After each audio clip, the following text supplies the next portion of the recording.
Hey, hey, hey, and welcome to another lesson with Mrs. B, aka Mrs. Bond, or hey, welcome to Bond University. It is not a real college, you guys. This is just basically what I call my class, okay? This video is going to be one of maybe 3 or 4. And what this video is going to do is going to talk to you about some of my favorite strategies that we use in class. This video will cover annotations. Yes, annotations. If you have ever had my class, you know that I L to the O to the V to the E love annotating. I love annotations. I love everything about it. So in this video, we're going to talk about what are annotations, why do we annotate, and how do we annotate. And what you learn in this video, you can apply to any class, whether you take me or not, whether you take English or not. If you're reading, you can annotate that work. Yeah, yeah. Da, da, da, da, da, da, da, da. Woohoo! All right, so let's hit it very quickly. What are annotations and why should I annotate? Well, annotations are simple, simple, simple, simple. Annotations are basically the conversations that you have with the text. Miss Bun, it's a text. I'm not really talking to anybody. Well, actually, you are. Because when you're conversating, you're using words, right? Well, what are you reading? You're reading words. And the author and the writer or the speaker, they use words to get their point across. They use words to express how they feel or question something. They use words to make meaning. You use words to make meaning. So when you're annotating, you're going to read what is there, right? You're going to make connections to the words that are there. You may read something and it may, I don't know, connect with you on an emotional level, on a mental level, on a physical level. You're going to make a note of your misunderstandings. You're going to tell me why you don't understand this. Okay, you're going to make notes on the author's style. Yes, the diction or the words that the author uses. You're going to tell me your thoughts about the people, and the people, I mean the character. If we're reading fiction, the author, the writer, the speaker. If we're reading nonfiction, you're going to look at the motivations and so forth and so forth. Why do we annotate? Well, it's simple. We annotate because we want to understand the text, right? We want to understand the meaning behind the words. Annotation or annotating also helps us to slow down and grapple with the key and important elements of the text. We don't want to misunderstand what is being written.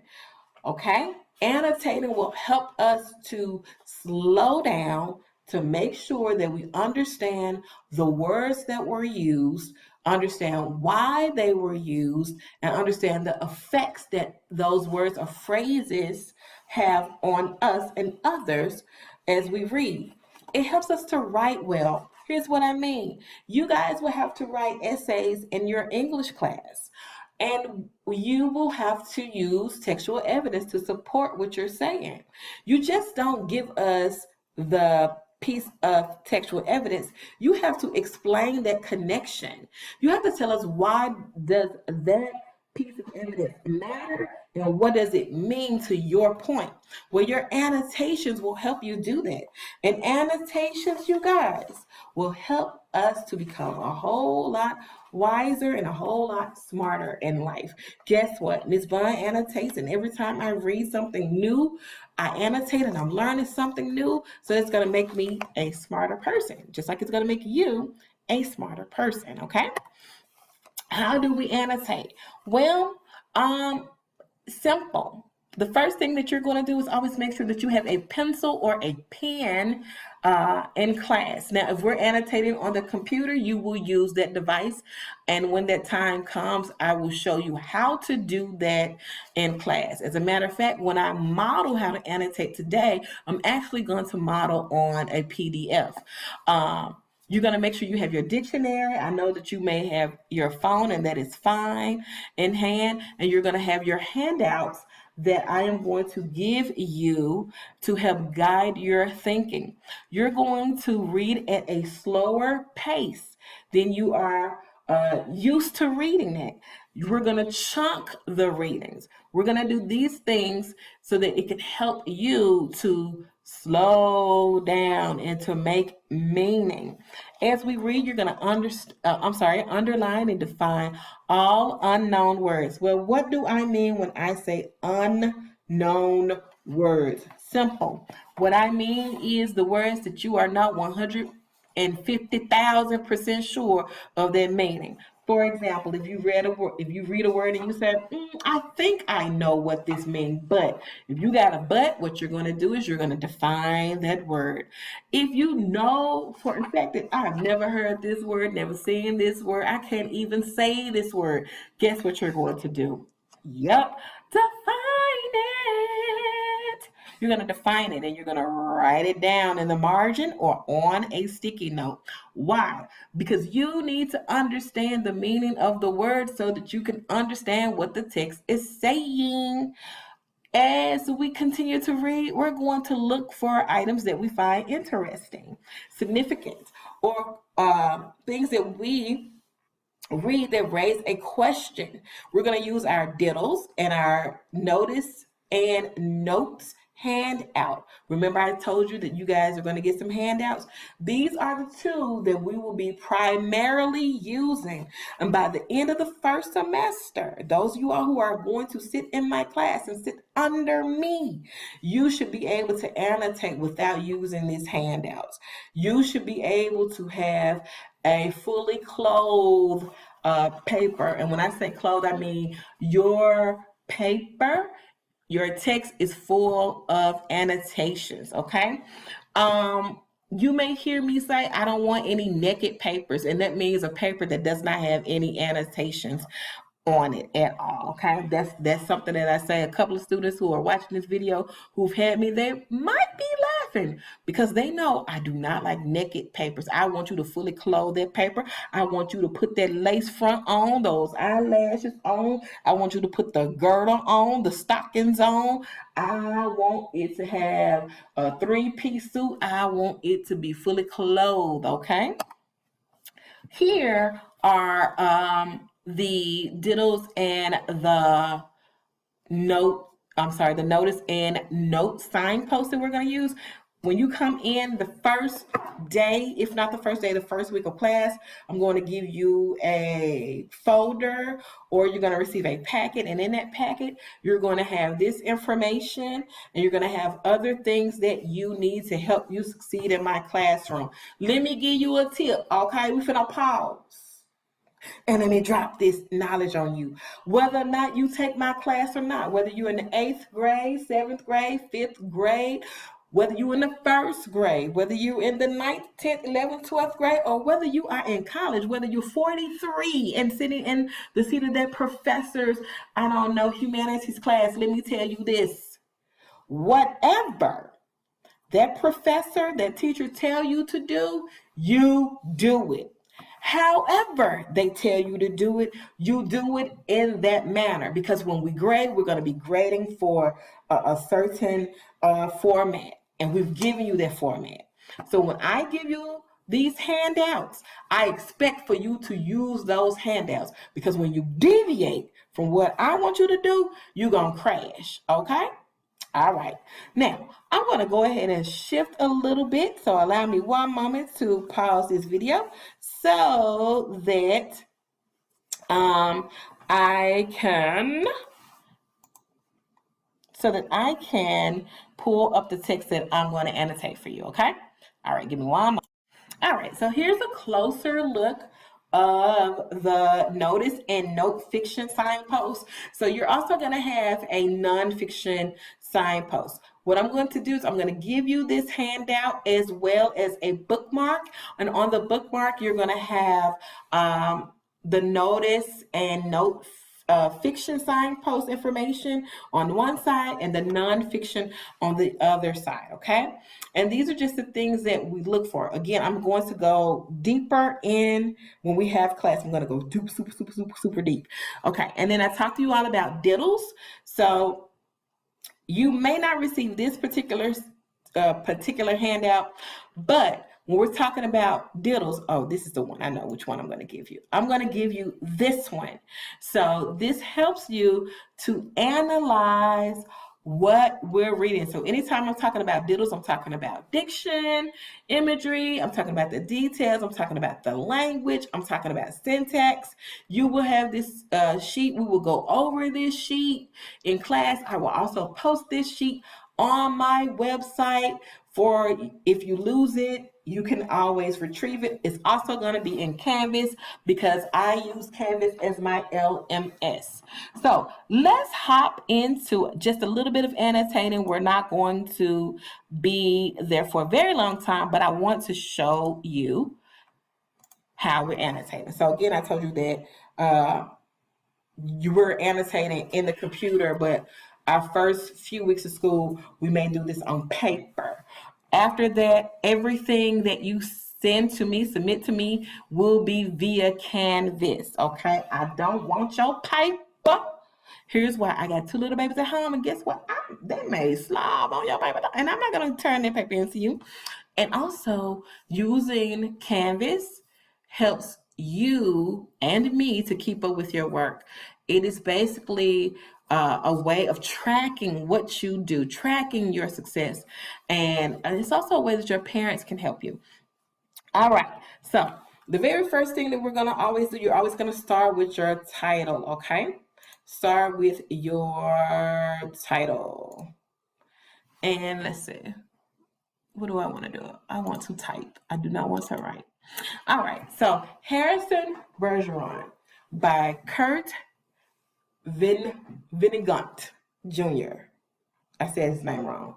It is Vonnegut Jr. All right, so Harrison Bergeron, what comes to your mind? The first thing that comes to my mind, my mind is this is a what? This is a name, right? And I put a question mark there because I'm not really sure, so I can just say, is this a name, right? Of a character. Who is this person? All right, so then we get a little bit of background information, right? Now, when we're using our diddles and our notice and wonders, what we're going to be looking for is contrast, contradictions, aha moments again and again, and that's basically things that repeat. We're going to look at memory moments. We're going to look for words of the wiser. We're going to look for tough questions. We're also going to be looking at the diction and the adjectives and now the verbs, basically the words that the author uses. And it's his word choice. We're looking at the meaning. We're looking at the connotation, which basically means the feelings or the suggested meaning of a word, and we're looking at the denotation, which means the literary meaning. Okay, so the year was 2081 and everybody was finally equal. They weren't only equal before God and the law, they were equal every which way. Nobody was smarter than anybody else. Nobody was better looking than anybody else. Nobody was stronger or quicker than anybody else.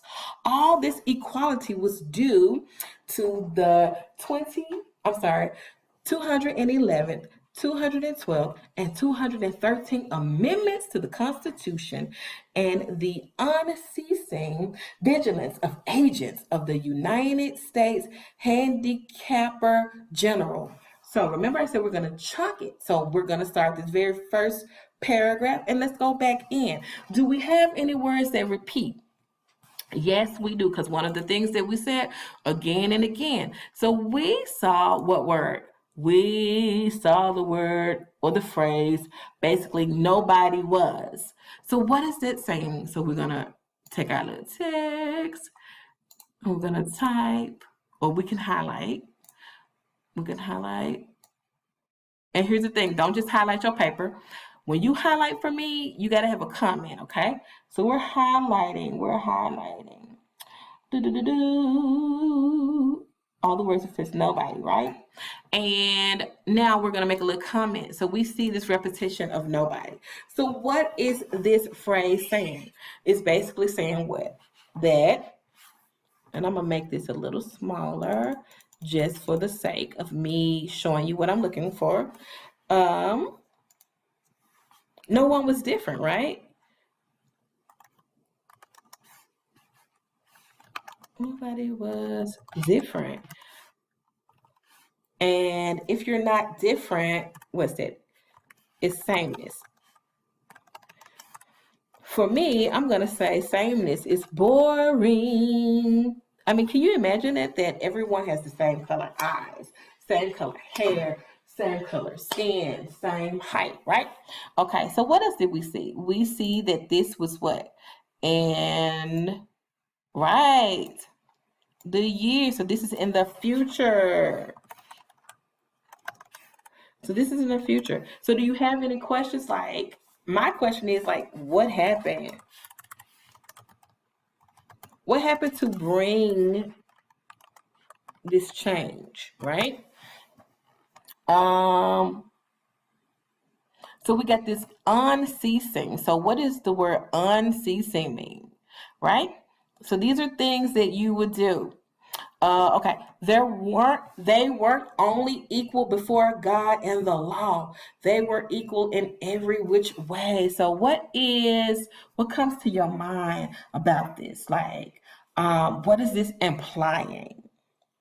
What is, like, what comes to my mind, and I will highlight that, or I would write an annotation over there. Boop, boop, boop, boop, boop, boop, boop. And that kind of supports what I'm saying when I say sameness, right? So I really don't need an annotation there. No one was smarter than anybody else. Okay, so this is my question. If no one was smarter than anybody else, I want to know, like, were there any type of advances? Like, did you have a president? Like, that's a good one. Did they have a leader? Now, we're not going to say that all leaders are smarter than anybody else, but if you're the same, then who's really leading, right? And what makes you qualified to be a leader? And these are questions that I would type, right? Because I'm reading them. I have all these questions. So then it says, some things about living still weren't quite right, though. April, for instance, still drove people crazy by not being springtime. Oh, wait a minute. So what do you know? You know in April that April is typically what? April is springtime. And in springtime, that means you have what? Right? Flowers. So is it saying that you don't have any flowers? Okay. And so this is, again, we're just thinking out loud. So we don't have any flowers. Okay. And it was in that, comely month that I'm gonna have to put on my glasses, y'all. I do not have on my glasses or my contacts, so bear with your teacher. And it was in that comely month that the HG men took George and Hazel Bergeron, 14-year-old son, Harrison, away. Oh, so now we find out who Harrison is. How old is Harrison? We know that Harrison is 14 years old, and he was taken away. Now, who are the HG men? That is something that we would annotate, right? And then when we look at the word taken away, like, what do you think that means if you're taken away. Does that have, I'm sorry, I said taken away. The man took. So when we see the word took, does it have a negative connotation, a positive connotation, a neutral connotation? What does that word do for this particular phrase? Okay. All right. So we're going to stop right here because it is 20 minutes and I'm trying not to make any videos more than 20 minutes. For those of you all who take my class, we will deep dive into this a little bit more. For those of you all who do not take my class, I hope that you guys understand that annotating is really, really cool. Okay. All righty. You guys have a great day and be blessed. I cannot wait to see you soon. Bye-bye.